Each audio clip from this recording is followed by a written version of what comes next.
അപ്പോൾ ആദ്യത്തെ പോർഷൻ ദഹന വ്യവസ്ഥ അഥവാ ഡൈജസ്റ്റീവ് സിസ്റ്റം. അപ്പോൾ ദഹനം എന്ന് പറഞ്ഞാൽ എന്താണെന്ന് എല്ലാവർക്കും അറിയാമോ? ദഹനത്തിൻ്റെ ഡെഫിനേഷനാണ് സങ്കീർണമായ ആഹാര പദാർത്ഥങ്ങളെ ആഗിരണത്തിന് ഉതകുന്ന തരത്തിൽ ലഘു ഘടകങ്ങളാക്കി മാറ്റുന്ന പ്രക്രിയയ്ക്കാണ് നമ്മൾ ദഹനം അഥവാ ഡൈജഷൻ എന്ന് പറയുന്നത്. ഇംഗ്ലീഷ് അത്യാവശ്യമില്ല എങ്കിലും അറിഞ്ഞിരിക്കട്ടെ. ഇങ്ങനെ LGSന് പൊതുവെ ഡൈജഷൻ എന്നൊന്നും ചോദിക്കത്തില്ല, ദഹനം എന്ന് തന്നെ ചോദിക്കത്തുള്ളൂ. അപ്പം ദഹനത്തിൻ്റെ ഡെഫിനേഷൻ എന്താണ്? സങ്കീർണമായ ആഹാര പദാർത്ഥങ്ങളെ ആഗിരണത്തിന് ഉതകുന്ന തരത്തിൽ ലഘു ഘടകങ്ങളാക്കി മാറ്റുന്ന പ്രക്രിയയ്ക്കാണ് നമ്മൾ ദഹനം എന്ന് പറയുന്നത്. ദഹനം എന്ന് പറഞ്ഞാൽ സങ്കീർണമായ ആഹാര പദാർത്ഥങ്ങളെ ആഗിരണത്തിന് ഉതകുന്ന തരത്തിൽ ലഘു ഘടകങ്ങളാക്കി മാറ്റുന്ന പ്രക്രിയയാണ് ദഹനം. അപ്പോൾ ഓരോ ജീവജാലങ്ങളും ഓരോ രീതിയിലാണ് ദഹനത്തെ സാധ്യമാക്കുന്നത്. പല ദഹന വ്യവസ്ഥകൾ പല ഇതുണ്ട്. പലരും പല രീതിയിലാണ് നടക്കുന്നത്. സസ്യങ്ങൾ പ്രകാശ സംശ്ലേഷണം വഴിയാണ് നമ്മൾ കേട്ടിട്ടുണ്ട്. ഫോട്ടോസിന്തസിസ് വഴിയാണ് നമുക്കറിയാം, കേട്ടിട്ടുണ്ട്. ഫോട്ടോസിന്തസിസ് വഴി ആഹാരത്തെ ഇതെടുക്കുന്നു. അതുപോലെ ഓരോ ജീവജാലങ്ങൾ മൃഗങ്ങളെ ഇരയെ പിടിച്ച് ഒക്കെ, പിന്നെ അമീബ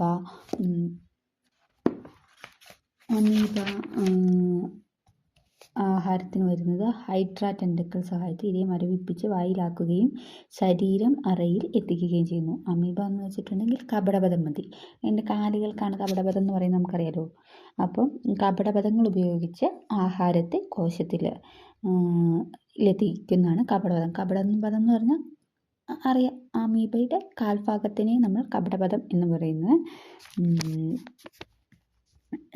പിന്നെ എൻസൈമുകൾ ആഹാരത്തെ ദഹിപ്പിക്കുന്നതിനാണ് കോശാന്തരിക ദഹനം എന്ന് നമ്മൾ പറയുന്നത്. എൻസൈമുകൾ ആഹാരത്തെ ദഹിപ്പിക്കുന്നതിനാണ് നമ്മൾ കോശാന്തരിക ദഹനം എന്ന് പറയുന്നത്. അവശിഷ്ടങ്ങൾ കോശാന്തരത്തിലൂടെയാണ് നമ്മൾ പുറന്തള്ളുന്നത്. ഇത് അമീബയിലും ഹൈഡ്രയിലും ഒക്കെ ഉള്ള കേസാട്ടോ. മനുഷ്യൻ്റെ നമുക്കറിയാലോ, മനുഷ്യ ശരീരത്തിൽ അപ്പം മനുഷ്യ ശരീരത്തിലെ ദഹനം എന്ന് പറയുന്നത് സമീകൃത ആഹാരം മനുഷ്യ ശരീരത്തിന് സമീകൃത ആഹാരം ആവശ്യമാണ്. നമ്മുടെ നിലനിൽപ്പിന് സമീകൃത ആഹാരം ആവശ്യമാണ്, അഥവാ ബാലൻസ്ഡ് ഡയറ്റ്. സമീകൃത ആഹാരം അഥവാ ബാലൻസ്ഡ് ഡയറ്റ് എന്ന് പറഞ്ഞിട്ടുണ്ടെങ്കിൽ എല്ലാ പോഷക ഘടകങ്ങളും ശരിയായ അനുപാതത്തിൽ ലഭിക്കുന്ന ഭക്ഷണമാണ് സമീകൃത ആഹാരം എന്ന് പറയുന്നത്. എല്ലാ പോഷക ഘടകങ്ങളും ശരിയായ അനുപാതത്തിൽ ലഭിക്കുന്ന ഭക്ഷണമാണ് ബാലൻസ്ഡ് ഡയറ്റ് അല്ലെങ്കിൽ സമീകൃത ആഹാരം. ഈ പോഷക ഘടകങ്ങൾ എന്തൊക്കെയാണെന്നറിയാവോ? നമ്മുടെ ആവശ്യത്തിനുള്ള പോഷകഘടകങ്ങൾ എന്തൊക്കെയാണെന്നറിയാമോ എല്ലാവർക്കും? പോഷകഘടകങ്ങൾ നാരുക്കൾ, ജലം, കാർബോഹൈഡ്രേറ്റ്, പ്രോട്ടീൻ, കൊഴുപ്പ്, ധാതുക്കൾ, വൈറ്റമിൻസ്. ഇവയെല്ലാം പോഷകഘടകങ്ങളാണ്. അതായത് നാരുക്കൾ, ജലം, കാർബോഹൈഡ്രേറ്റ്, പ്രോട്ടീന്, കൊഴുപ്പ്, ധാതുക്കൾ, വൈറ്റമിൻസ് ഇവയെല്ലാം പോഷക ഘടകങ്ങളാണ്. അപ്പോൾ പോഷക ഘടകങ്ങൾ നമുക്ക് ആവശ്യമാണ്. അപ്പം ഒരു സമീകൃത ആഹാരം എന്ന് പറയുന്നത് എന്താണ്? എല്ലാ പോഷക ഘടകങ്ങളും ശരിയായ അനുപാതത്തിൽ ലഭിക്കുന്ന ഭക്ഷണമാണ് സമീകൃത ആഹാരം അഥവാ ബാലൻസ്ഡ് ഡയറ്റ്. അപ്പോൾ ഈ പോഷക ഘടകങ്ങൾ എന്ന് പറയുന്നത് നാരുക്കൾ. അടുത്തത് മനുഷ്യ ശരീരത്തിലെ ദഹനം. അതിലേക്ക് കിടക്കുകയാണ് മെയിനായിട്ടുള്ള മനുഷ്യ ശരീരത്തിൽ ദഹനം നടക്കുന്ന എങ്ങനെയാണ് എന്നത്. അപ്പം നമ്മുടെ മനുഷ്യ ശരീരത്തിലെ ദഹനം ആരംഭിക്കുന്ന ഭാഗമാണ് വായ. ദഹനം ആരംഭിക്കുന്ന ഭാഗം വായ. ആഹാരം നമ്മൾ വായിലേക്കല്ലേ ഇടുന്നത്, വായിൽ. അപ്പോൾ ആഹാരം ആദ്യം ദഹനം ആരംഭിക്കുന്ന ഭാഗമാണ് വായ. ആഹാരം ആദ്യം എത്തുന്ന ഭാഗം ഗ്രസനി. ആഹാരം ആദ്യം എത്തുന്ന ഭാഗം ഗ്രസനി. ആഹാരം ആദ്യം എത്തുന്ന ഭാഗം ഗ്രസനി. ദഹനം ആരംഭിക്കുന്ന ഭാഗം വായ. ആഹാരം ആദ്യം എത്തുന്ന ഭാഗം ഗ്രസനി അഥവാ ഫ്രണിക്സ്.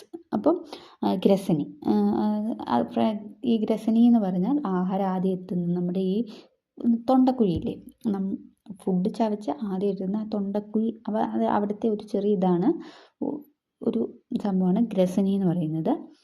ആഹാരം ഇറങ്ങുന്ന ഭാഗം അന്നനാളം. ആഹാരം ഇറങ്ങിപ്പോകുന്ന ആ ഫുഡ് പൈപ്പിനെയാണ് നമ്മൾ അന്നനാളം എന്ന് പറയുന്നത്. ആഹാരം ഇറങ്ങിപ്പോകുന്ന ആ ഫുഡ് പൈപ്പിനെ പറയുന്ന പേരാണ് അന്നനാളം. അന്നനാളത്തിൻ്റെ ഇംഗ്ലീഷാണ് ഓയിസ്റ്റോഫാഗസ്. അപ്പം ദഹനം ആരംഭിക്കുന്ന ഭാഗം വായ, ആഹാരം ആദ്യം എത്തുന്ന ഭാഗം ഗ്രസനി, ആഹാരം ഇറങ്ങുന്ന ഭാഗം അന്നനാളം, അതായത് ഫുഡ് പൈപ്പാണ് അന്നനാളം അഥവാ ഓയിസ്റ്റോഫാഗസ് എന്ന് പറയുന്നത്. അന്നനാളത്തിലൂടെ ഈ ഭക്ഷണം ചെന്നെത്തുന്നത് ആമാശയത്തിലേക്കാണ്. എങ്ങോട്ടാണ്? ആമാശയത്തിൽ. അന്നനാളത്തിലൂടെ ഫുഡ് ചെന്നിറങ്ങുന്ന സ്ഥലമാണ് ആമാശയം. ആമാശയത്തിൽ ഒരു തരംഗ ചലനം ഉണ്ടാകും. ഈ ഫുഡ് ചെല്ലുമ്പോൾ ഒരു തരംഗ ചലനം ഉണ്ടാകും. അപ്പോൾ ഒരു ആമാശയത്തിൽ നിന്ന് നമ്മുടെ ആമാശയത്തിലുണ്ടാകുന്ന ആ ഭക്ഷണത്തിൻ്റെ തരംഗ ചലനത്തിന് നമ്മൾ പറയുന്ന പേരാണ് പെരിസ്റ്റാൾസിസ്. ഇപ്പം നമ്മുടെ ശരീരത്ത് ഫുള്ളായിട്ടൊരു തരംഗ ചലനം, ഭക്ഷണം വായിലിടുമ്പോൾ മുതൽ അത് ചെറുകുടലിൽ ചെന്ന് ദഹിക്കുന്നിടം വരെ ഉണ്ടാകുന്ന തരംഗ ചലനത്തിന് നമ്മൾ പെരിസ്റ്റാൾസിസ് എന്നാണ് പറയുന്നത്. പക്ഷേ പൊതുവെ ക്വസ്റ്റ്യൻസ് ചോദിക്കാറ് അന്നനാളത്തിൽ നിന്ന് വരുന്ന ആ തരംഗ ചലനത്തിന് പറയുന്ന പേരെന്നാണ് പൊതുവെ ചോദിച്ച് കണ്ടിരിക്കുന്നത്.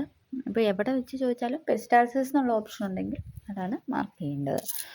അപ്പോൾ ആ തരംഗ ചലനത്തിനെ പറയുന്നതാണ് പെരിസ്റ്റാൾസിസ്. ആമാശയത്തിൽ നിന്ന് ഭക്ഷണം പക്വാശയത്തിലേക്ക് ചെല്ലുന്നു. പക്വാശയത്തിൽ നിന്ന് ചെറുകുടലിൽ വെച്ച് നമ്മുടെ ഭക്ഷണം കംപ്ലീറ്റഡ് ആവും, നമ്മുടെ ദഹനം കംപ്ലീറ്റഡ് ആവും. നമ്മുടെ ശരീരത്തിൽ നടന്ന ഈ ഭക്ഷണം, വായിലിടുന്ന ഭക്ഷണത്തിൻ്റെ ദഹനം ചെറുകുടലിൽ വെച്ച് ദഹനം നടക്കും. ദഹനം നടന്നു കഴിഞ്ഞാൽ നമ്മുടെ ശരീരത്തിന് ആവശ്യമില്ലാത്ത ഭക്ഷണങ്ങൾ വൻകുടലിലേക്ക് പോകും. വൻകുടലിലേക്ക് പോയിട്ട് അത് മലാശയം വഴി, അതായത് റെക്ടം വഴി, മലാശയം വഴി മലദ്വാര പുറന്തള്ളപ്പെടും.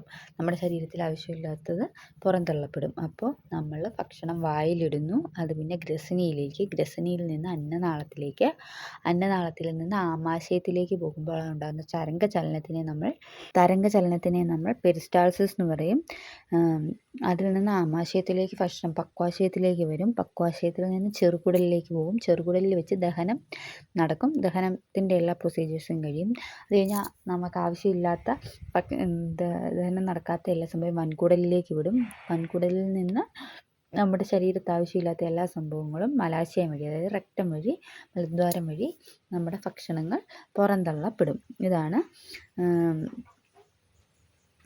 നമ്മുടെ ദഹനം. ഇത് ഇച്ചിരി കൂടി ഡീറ്റെയിൽഡ് ആയിട്ട് പഠിക്കണം. ഇതിപ്പോൾ ഞാൻ ഒരു ഇൻട്രൊഡക്ഷൻ പോലെ തന്നതാണ്. ഇനി ഇതിൻ്റെ അകത്ത് എൻസൈമുകൾ അങ്ങനെയുള്ള സംഭവങ്ങളൊക്കെ നമുക്ക് പഠിക്കണം. ഇപ്പോൾ ഇത്രയാണ്. ഇനി ഇതോരോ ഇതായിട്ട് നമ്മൾ പഠിക്കും. ഗ്രസനി, അന്നനാളം, ആമാശയം, പക്വാശയം, അങ്ങനെ നമ്മൾ പഠിക്കും. പിന്നെ ദഹനം 2 രീതിയിലുണ്ട്. യാന്ത്രിക ദഹനവും രാസിക ദഹനവും. യാന്ത്രിക ദഹനത്തിൻ്റെ ഇംഗ്ലീഷാണ് മെക്കാനിക്കൽ ഡൈജഷൻ. രാസിക ദഹനം കെമിക്കൽ ഡൈജഷൻ. യാന്ത്രിക ദഹനം എന്ന് പറഞ്ഞിട്ടുണ്ടെങ്കിൽ നമ്മൾ യാന്ത്രികമായിട്ട് പല്ലൊക്കെ വഴി ചവച്ചരച്ച് യാന്ത്രിക ദഹനം എന്ന് വെച്ചാൽ നമ്മൾ ആഹാരത്തെ ചെറുകണികളാക്കി മാറ്റുക. അതായത് നമ്മൾ ചവച്ചരച്ച് നമ്മുടെ ശരീരത്തിൽ നടക്കുന്ന എല്ലാ ദഹനങ്ങളെയാണ് യാന്ത്രിക ദഹനം എന്ന് വെച്ചാൽ. രാസിക ദഹനം എന്ന് വെച്ചിട്ടുണ്ടെങ്കിൽ നമുക്ക് എൻസൈമുകളുടെ സഹായത്തോടെ നമ്മുടെ ശരീരത്തിൽ നടക്കുന്ന ദഹനമാണ്. യാന്ത്രിക ദഹനം എന്ന് വെച്ചിട്ടുണ്ടെങ്കിൽ നമ്മൾ ചവച്ചരച്ച് വായിലിടുന്ന ആ ചോറ് ചവച്ചരച്ച് നമ്മുടെ ശരീരത്തോടെ നടക്കുന്ന ആ ദഹനങ്ങളെയാണ് യാന്ത്രിക ദഹനം എന്ന് പറയുന്നത്. രാസിക ദഹനം എന്ന് വെച്ചാൽ എൻസൈമുകളുടെ സഹായത്തോടെ നമ്മുടെ ശരീരത്തിൽ നടക്കുന്ന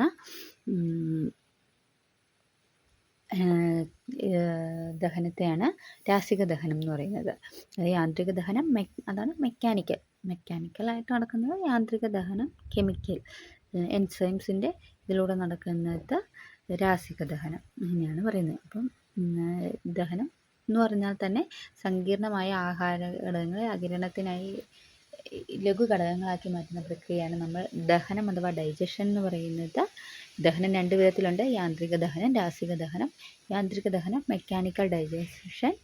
യാന്ത്രികമായി ചവച്ചരച്ചൊക്കെ നമ്മുടെ ശരീരത്തിൽ നടക്കുന്ന ഇതിന് യാന്ത്രിക ദഹനമെന്നും, കെമിക്കൽ ഡൈജഷൻ എന്ന് പറഞ്ഞാൽ നമ്മുടെ എൻസൈമുകളുടെ സഹായത്തോടെ നമ്മുടെ ശരീരത്തിൽ നടക്കുന്ന ഡൈജഷൻസിനെ രാസിക ദഹനം എന്നും പറയുന്നു.